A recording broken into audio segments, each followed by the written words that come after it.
to my event, which is on March 9th and 10th, 10th being my birthday. And we are going to just go through a little bit of a walkthrough of some of the tables, have a little bit of walkthrough of Combat Company. There is a lot to love at this event. We've paired, especially our newer players, into some of the better players in the scene. So yeah, let's walk through. We'll go to our light table first. For those familiar with the team's environment, you have a mix of heavy, medium, and light terrain tables. So looking at the light orientation.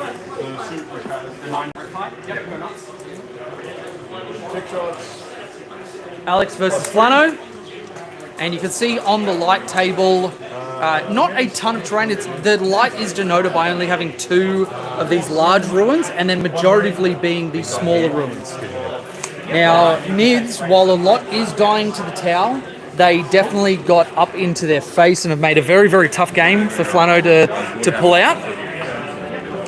Then let's go over to the Deathguard table, where Deathguard versus Tau. It's my player Pat, who is on the Deathguard, versus Cooper, who was Australia's rank 1 Tau player last ITC season. We did it. Looking to take that off him this season and not play troll lists. That is there. So you can see the Deathguard has a lot on the table. Massive charge. And the Tau 11 are looking for a big so the Lord swing turn. gets all the way over here to put that in range, that in range.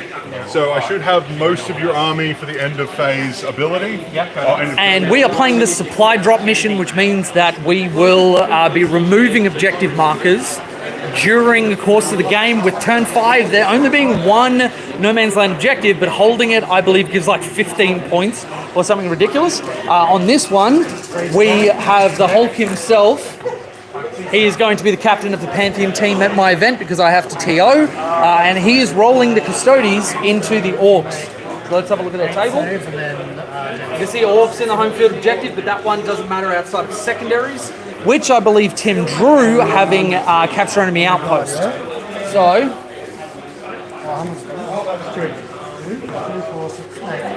I roll 4 because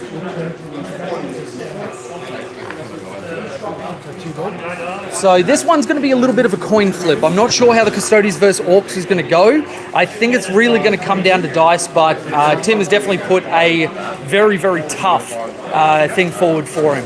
One of the big things about today was practicing the pairings process and making sure that everybody understood what the captains were doing. And everybody got a lot out of that. We did a mock pairing, and then we did the real one for these games, giving them a chance to wrap their head around it and know what they're doing.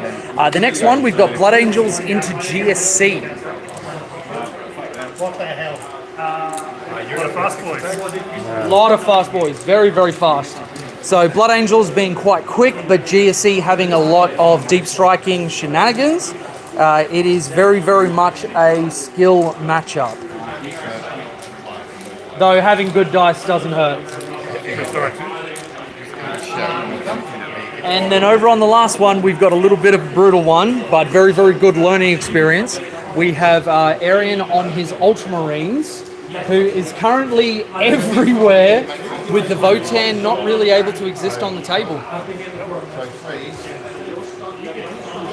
But this is something that we've been saying quite a bit, that these are the best learning environments where having this done to you not only allows you to prepare for people to do it, allows you to more accurately plan your deep strikes and what starts on the board, but also being able to potentially do it to somebody else. Because deep strike denial is something which is huge, and in the current meta, we are seeing that more and more where deep strike denial from our Dark Strider on Tau or other units that can do it, 3-inch deep strike from Grey Knights, Inceptors, GSC, all that sort of stuff. And we are moving to a little bit more of a horde meta, not quite a horde meta, but close enough. And so, yeah, looking at these, we have a very, very balanced layout with a lot of games being quite close. I think that Chadmack is going to take it, but having said that, yeah, we're looking quite good. Looking quite good. So, Now, actually, I've just seen the flip camera button, so I didn't have to hold the thing forward. But if you've got any questions about the team's training day, what we do, how we prepare for tournaments, all that sort of stuff, check a comment down. Obviously, this will be available as a VOD straight after. And just on a side note, have a look at Combat Company. Everything behind me are just walls and walls. Actually, now that we've seen the team stuff, let's have a walk through. These guys have one of the biggest warehouses of everything tabletop that you could possibly want, which is exactly why we wanted to come here, because if any of the boys needed something, even stuff that's traditionally out of stock, usually Combat Company will have it. These guys carry more, not only GW product, but there's a lot of like side games and stuff. Like there's War Machine up there, there's like Shatterpoint and Legion over the other side for Star Wars. This place is pretty amazing. Obviously in Sydney, for any of you guys who are watching internationally. But yeah. So let me know what you think, if you guys have anything that's even close where you're living. But I'm going to have another walkthrough of the teams and see how the boys are doing, do a little bit of coaching. But thank you very much for watching.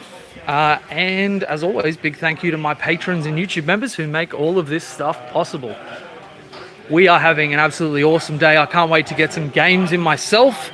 Obviously, in this environment, I walk around helping people out, doing stuff with terrain, getting people drinks, that sort of stuff. So, yeah, thank you very much, and I'll see you soon. Yeah, he'll stay still just for it to be a legal move. You go like that.